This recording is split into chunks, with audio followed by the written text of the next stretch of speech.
You're very welcome to another episode of the Scaling Your Business podcast. For this episode, we're joined by Stefano Lorini, the co-founder and CEO of Lupa. Stefano, you're very welcome to the show. Thank you, and nice to meet you, Rian. And yeah, thanks for having me. Pleasure to have you. Pleasure to have you. Three main focus areas over the next 30, 35 minutes. Early influences, challenges, pivotal moments. I did a little bit of research, and what I know is that you were born in northern Italy, if I'm correct. Yes. So I'd like you with the start there. Talk to me about any standout memories from your early years growing up. I know you're in Austria at the moment. I don't know if you spent more time in Austria or Italy, but what was your childhood like?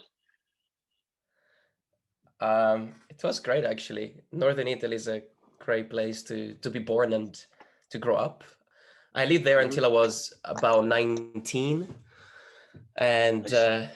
I was born next to the Lake Garda, which is it's a beautiful lake Mm-hmm. in Europe, one of the largest. And so honestly surrounded by nature. From my parents' balcony, I it's something that I treasure a lot. You have these beautiful fields, and then you see the Alps starting. So you have all the Alps if you look on the north side, and you have the Italian flat when you look at the south. So it's beautiful. So yeah, good memories growing up, doing a lot of sports, being outdoors, and traveling around with my family. Nice, nice. Before we move on to business and other things, one of the questions I like to ask my guests is around impact slash influences. What I mean by that is usually there's someone or individuals that they can point to, friends, teachers, parents, close relatives that they believe had a big influence or impact on the person they've turned to be today. Does anyone spring to mind for you in terms of a big impact or influence on who you've turned out to be? I mean, I can definitely think about a few people, or not just necessarily individuals, but I will also say group of people, actually. And when I say that is, I think about, again, sports. I think Mm, about my coach or my teammates. So I played water polo, professionally for a number of years. I started swimming nice. when I was 5, and then water polo when I was 8, and I played that for 13 years. So certain coaches or team dynamics definitely left left a mark. Um, Teachers, high school, the combination of water polo and high school. I attended like a scientific high school in Italy, Mm, which is the one that prepares you for university. So I was playing sport at high level. I was trying to study at high level, which was probably one of the earliest biggest challenges for me. I had my teammates, my schoolmates that were studying all day, and I was training all day, so I didn't have much time for that. So everyone was kind of asking questions from all sides, like, at school, like, hey, why are you not studying? At in the team, like, hey, why did you skip training? And I told them, what the hell are you doing?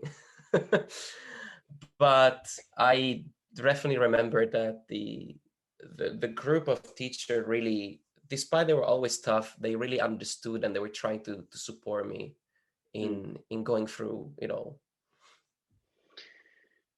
You studied science at university. I know from your LinkedIn you went to Amsterdam University, did a Bachelor of Science in Liberal Art and Sciences, and then King's College in London, a Master of Science in Theoretical Physics.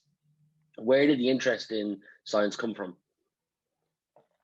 Well, talking about influences again, that actually reminds me again of a school teacher in middle school.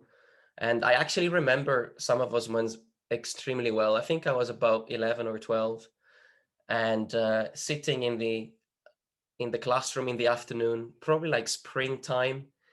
And for the first time, I felt, wow, I'm hearing, and they're teaching me something so fascinating. And it was about Mm, genetics. It was about Mendel, and the first things that they teach about how chromosomes and things like that work. mm, And I was very, very fascinated, and I just was keep on asking questions. And then when school ended that day, I just went to the library, which was like 500 meters from the school, to pick up some books about it. And I remember that I couldn't understand anything because it was, written in very old school Italian, and it was highly scientific, and I was 12, so I have no idea what I was. It took me like hours to read one page. But that's how it started. I realized, okay, I'm actually deeply fascinated by how things work. Interesting. Um, you started this thing called Sports and Souls. For our listeners, it's an endurance sport project. I don't know if you're still doing it, but it was focused on ultra cycling, and basically challenges. To give listeners a taste, in 2016, it was a 1,100-kilometer cycle from London to the top of Scotland, the Isle of Skye, and in 2012 there was a 1,355-kilometer cycle from Amsterdam to Lake Garda, which you referenced earlier on. Um, Two questions. One, why did you start that? And two, did you learn anything from, you led a team of people, you took care of sponsorship, negotiations, the whole strategy of the entire thing. Any takeaway lessons from it? Yeah, it's funny that you mentioned that. It's not something that I recall very often, but I think that was the first attempt, trial, experience, and wave within me of combining various elements that I am and that I wanted to bring together in my life, which are and where sport, um, entrepreneurship, and technology, science. Okay. But I was very young and very unexperienced. Then I just I finished. I think that was just after my master degree in London, and I didn't know what to do. I felt the urge to go back to professional sport because I'd left water polo to actually study, despite I had a professional contract, and I missed sport, but I also was thinking to continue studying and do a PhD in philosophy of physics, or continue working in startups, which I did between my bachelor and master degree in Amsterdam. So I have these three worlds that were gravitating around me, and I found them equally appealing and interesting. And so I decided to, I don't know, I went back to my parents' house in northern Italy for a few months, and I just started cycling every day. And it was not like a conscious choice. I just did it. Sometimes you choose things not with your brain, but with your body, with your actions. And that's what I did. And things developed from there. Quite. They were not very thought through at that moment. They just kind of mature step by step. And I realized, you know what? Actually, well, again, back to influences. I had the privilege to meet a person who is a world record holder and is a multidisciplinary athlete called Nico Valsesia. And he has done crazy sport projects and is an amazing human being and definitely source of inspiration. And so I had him as a reference, and he was doing very long distance cycling projects, and I started cycling and kept going. Until some point, I thought, maybe I can do these projects and sell them as a content platform of some sort, where we really show the journey that a person goes through from a physical point of view, the mental point of view, and the preparation behind it. But not from the point of view of, hey, I'm a super athlete, look how cool I am, I'm doing all this shit. But hey, I'm a normal person that has a dream and a desire and a will to achieve something. Follow the journey, because then it's relatable, because the message wanted to be, if I can do it, anyone can do it. And I can show you how and why to kill and reduce the barrier between elite athletes and normal people, right? That was the initial idea. But so I did a few projects, but it didn't go far. And that was about It's it. still great what you did. It's epic. It's very cool, man. I've done a few similar projects myself, and you learn a lot from just doing that, about yourself. Um, Heavily involved in startups, you are. Three things I want to put out. First up, startup mentor at the Royal Academy of Engineering. You've previously been these program coordinator for Google, Startups UK, and a startups mentor at the Accelerator Network. So there's this book that I reference every now and again. It's called the Leadership Blind Spots. So it's 13 blind spots that can hold back an otherwise healthy business. My question to you is, and there are things like not focusing on hiring or lead generation or onboarding. When it comes to an early stage startup, are there common blind spots that you see early stage startups, walls that they run into, that with the help of these programs can help them avoid running into these walls? And if so, what are they? It's a really big question. Yeah, there are definitely a number of things that I've observed. And first of all, and this is, I think, true for all of these type of programs. Many times I've been asked, or I ask myself, what's the recipe? How do you do this? We are all kind of obsessed with trying to replicate someone else's success within entrepreneurship.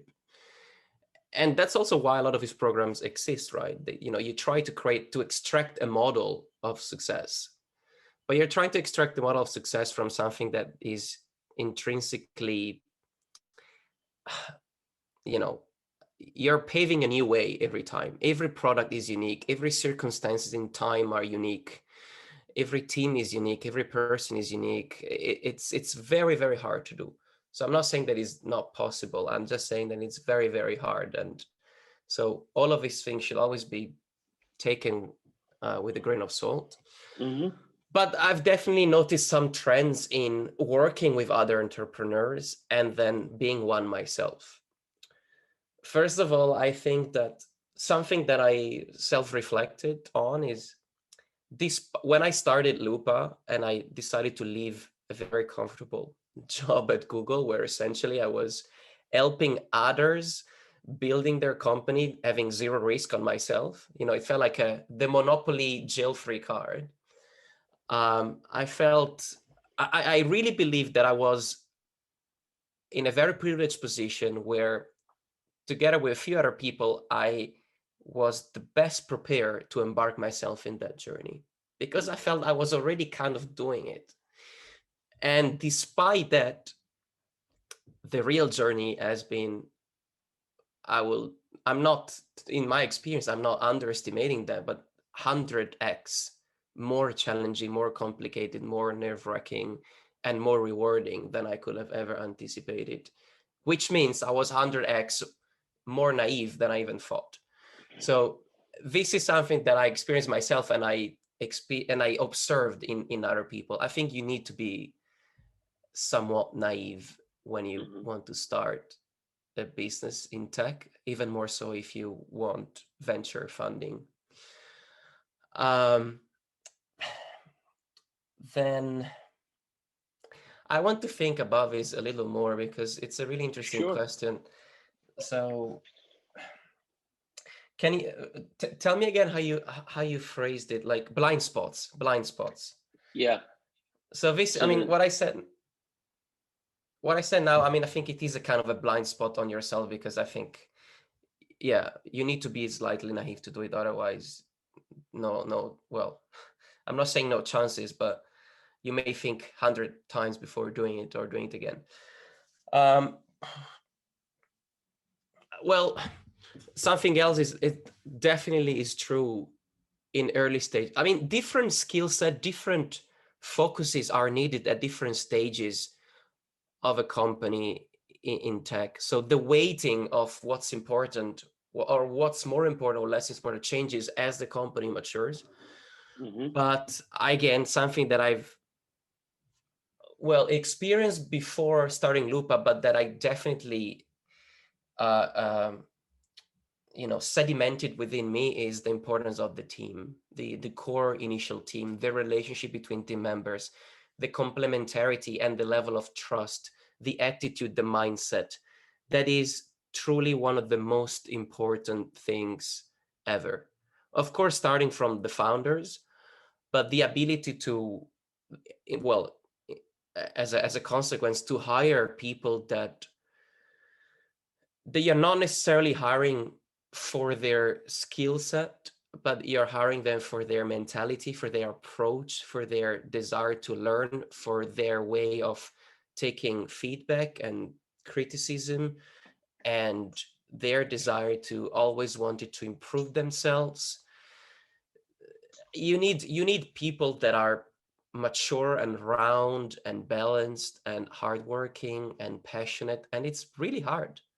It's really hard to find people with this deep and broad skill set before being a good engineer, before being a good designer, before being a good marketing person or anything else.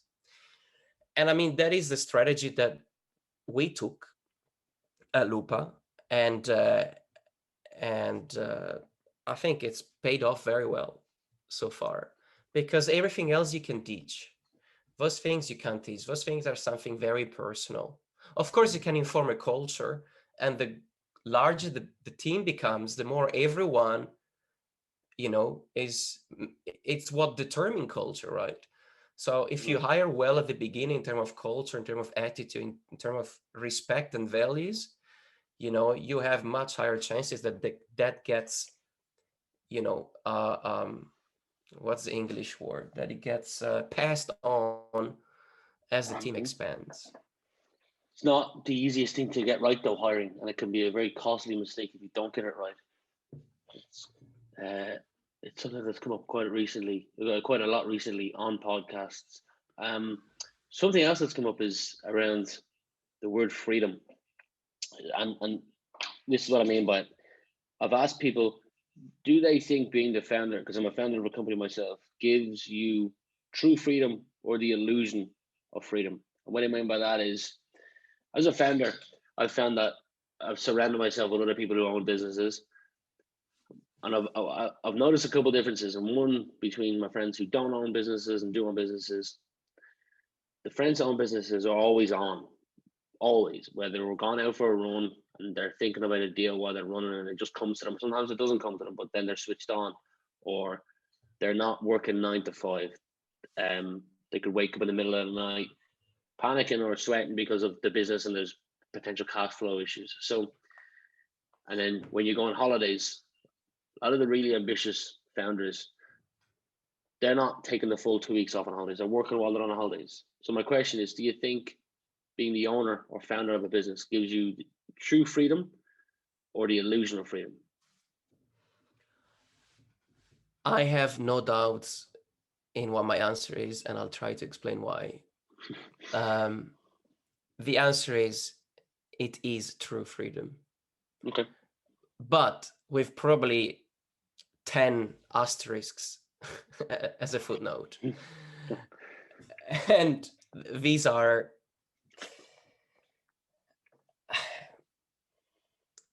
again, it all goes back to your approach to life. You really need to zoom out a lot to answer this question and understand your approach. So as far as I'm concerned, and I'm the first one that often forgets what I wish I was able to keep in mind every day, is I'm one of us that believes that life is a game, which doesn't mean it's not to be taken seriously. That's absolutely not what I mean. What I mean that is a game is that we are given with this, well, most of us, we're given with a beautiful set of initial possibilities and resources and time to do literally anything that we want. And it's even more true, I would say, for our generation, right? We can live anywhere we go. We can be in touch with anywhere we want. We can build companies with a phone. Like the possibilities are endless. So it comes down to your approach and to your ability to, again, keep the balance between giving the right importance to the right things at the right time, while retaining this zoomed out view on your self life and what actually is ultimately more important. And this is actually a frustration that I feel myself in, always, well, in getting this balance right every day, plus in the typical culture that there is in the tech industry, which I'm not a fan of, which is also why I spend most of my time in Austria and not in London, New York, Silicon Valley, or else. Which is, I really believe that at the end of the day, the most important things are, maybe a little bit as a cliche, but it is true in my experience. It's love, friendships, people you have around, your health, and these kind of things. So, and also, I don't believe that you need to work until 4 a.m. to build something of value, something big, whatever you want to call it. And also, you don't need to be something big. You need to do something that, that satisfy you. And then if it's big or not, it's a consequence of the type of business that you're building, the route that you choose, if you take venture money or not, and so forth. But yeah, I think it's possible to find that balance. And this is also the message that I want to embody and give. Despite I'm the first one that fails at that almost constantly, but I still try. You can have that balance in your work and life, even if you're building a business. And I will say that if you're working 16 hours a day constantly, you're doing something wrong. You're not working smartly. Doesn't mean there will be days or weeks or months, even though you're doing that. I've definitely done that. I'm definitely doing that. But I do find time for my run. I do find time for my friends and so forth. Or at least I try my best, and I make that a key objective. Um, yeah, and now I lost the thread of the That's a question. great message. No, it's what you said was brilliant, and I'd like more people to say what you said, because sometimes, especially depending on where you're located, the message said to people can be different. So it's nice to see that you said that. And that's, before I started this podcast, a lot of the media that I would see would be the success stories of the big companies, in whether they've moved from Tel Aviv to America or they're in London. And having started this podcast, you're probably episode number 110, and 90% of the entrepreneurs, founders, CEOs that I've had on are aligned with what you say. And, you know, time with friends is important to them. They don't think that working 16 hours a day is smart either. So it's been nice over the last 5 to 6 months to hear that message, because prior to the podcast, the message that you can hear, depending on what the algorithm feeds you, is the opposite. Is there? We're coming towards the end of the podcast, but I have a few more questions. Is there a commonly held belief about your role as the CEO or founder that you disagree with? And if so, why? Or what is it? Rian, sorry, I wanted to add something again about Sure, please. the freedom thing.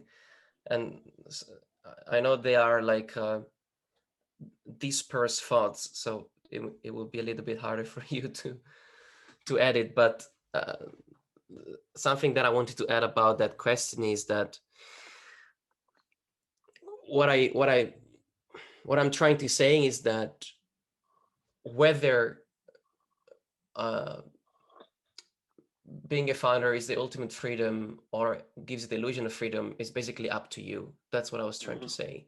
And the reason why it's up to you is because if you have this zoom out, if you're able to retain this zoom out approach, and you're able to say every day that because of the context in which you operate, you are the agent that ultimately decided where your freedom is, which I will say is factually true, but often very hard to exercise, because we think, oh, I can't go out and do my run because I need to do X, Y, and Z. Oh, I cannot do this because otherwise we run out of money. Oh, I need to take this contract because otherwise X, Y, and Z.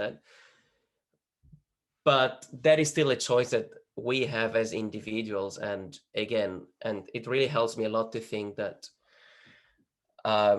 we are in a privileged position to do something that we love and that we chose, and that is freedom. And of course, like I think people maybe tend to implicitly mistaken freedom with, or associate freedom with lack of responsibility or lack of hard work or having an easy life. That's not how freedom works. It's actually the exact opposite. And you don't, I mean, this is true at any scale in any context, right? That's how law and society works. My freedom as rules that I need to, um, be subject to in order to guarantee your freedom, right? Mm-hmm. So there is an equal sign between freedom and responsibilities and sacrifices. And I think that's also a message that is often diluted and yeah, I don't know. I'm not gonna say forgotten, but not as obvious. Well put. Well put. I feel like you've somewhat answered the other question, which was around: is there a commonly held belief that you disagree with about your industry or your role? But have you got anything to add for that? Yeah, I mean, I did answer it with what I said about the Mm, culture. No, nothing yeah. else to add. Two more questions for you. You're big into mountain running. How did you get the Sorry? itch? You're big into mountain running. Right. How did you get the itch for that? What was it that had you become or fall in love with mountain running? And are there any lessons that you can translate from mountain running to running a business? How much time do I have? um, yes. So mountain running, I actually, something that I joke about is that I literally ran into running, and the story is something that I remember with a lot of joy. Um, I was in Patagonia in South America, and this was again after my master degree, where I was trying to understand what to do. And I was traveling. I went there on my own, just traveling on the mountains. I started in Peru, in Lima, and I was literally going down all the way to Tierra del Fuego, which is the most southern place in the world, until I reached Patagonia. And at that time, the person that I mentioned before, Nico Valsesia, he was attempting the world record also in South America, but northern up, of fastest ascent of Aconcagua, which is the highest mountain in South America, which is 7,000 something meters. But starting from the closest sea level place, which is not in Argentina where the mountain is in Chile. So it started, I don't remember where, I think in Valparaiso in Chile. And then it cycled like 200 plus kilometers, dropped the bike and start running up. And in the meantime, I was doing this excursion, and we were in this beautiful mountain hut, which is literally in the most remote place I've ever been in my life. First of all, Patagonia per se is one of the most remote places in the world. And we had to take buses and gasoline on the bus. I mean, on a minivan that I was traveling with some climbers that I met, because there was no gas station for 2 days and food to go to the next village. Once we got to that village, I met a couple of other people, and I went on this excursion with them where we took a car for another couple of days and then hiked for 2-3 days. So I really felt in the middle of nowhere. And I was there and I was thinking about Nico doing this thing, and I thought, okay, I had to do something as well. And from the terrace of this mountain hut, we had glaciers on left and right. It was summer, So the glacier were melting, there were waterfall, like, the air with the water coming through, and a beautiful valley with the Andes at the end and a lake. And it was one of the most beautiful views I've ever seen. And I thought, okay, I want to go to this lake. And so I asked the people that were managing the hut, and they were like, no, you can't go. It's too far. There is no path. You can't go. I was like, look, I want to go. Can you please help me out and tell me how I can do that? And after a number of,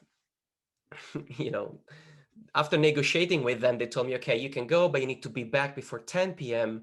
Otherwise, we need to call the rescue team, and it's very expensive. We're in the middle of nowhere. So I was like, okay, no problem. So I just started, and when I started, like, it was a natural thinking process where I was like, okay, I need to go there and back as quickly as I can. How do I do that? I guess I need to start moving more quickly. And then I started running. Literally. I was like, oh, well, I guess I can run there. And I did. I managed to find the lake. It was not as easy because indeed there was no path. But I went, I came back, and it was one of the best experiences I ever had. And I was like, wow, this was great. And then when I came back to Europe, I realized that the place that I was born in Northern Italy has a huge movement around mountain running that I never came across. And that's how it started. Well, so my final question for you then is, I'd like you to imagine it's the year 2030 and you're looking back on the last decade. You can answer this personally, professionally, or both, but what would you like to be looking back on if you imagine that we're talking in the year 2030 and you're looking back? Sorry, what do you mean? What I would like to... So if now is the year 2030 and you're looking Right. back on the last 10 years of your life, either your personal life or your business life, what would you hope that the last 10 years have looked like? I hope, well, many things. I hope that I will have been able to retain the values and beliefs that I have, that I consider right in the way I want to be in the world and in the way I want to be with and around other people. I will hope that the work that I do and that I keep choosing to do is an enabler for my personal growth and for other people personal growth as well. I hope that will always come back to having fun with the team, building something that other people find valuable, first of all, because everything else is a consequence of that. That should be the starting point. I hope that the balance that I seek, that I will have made more and more progresses in that. And yeah, that there will be a family in the picture as well. Nice. And that my desire for having new project all the time and growing them will not end. I hope all of that comes through, especially the desire to continue to move forward. But for the time today, for the last 40 minutes, it's been a pleasure chatting to you, and I wish you all the best in the future, Stefano. Thanks for being my guest today. Thanks, Rian. Thank you for having me.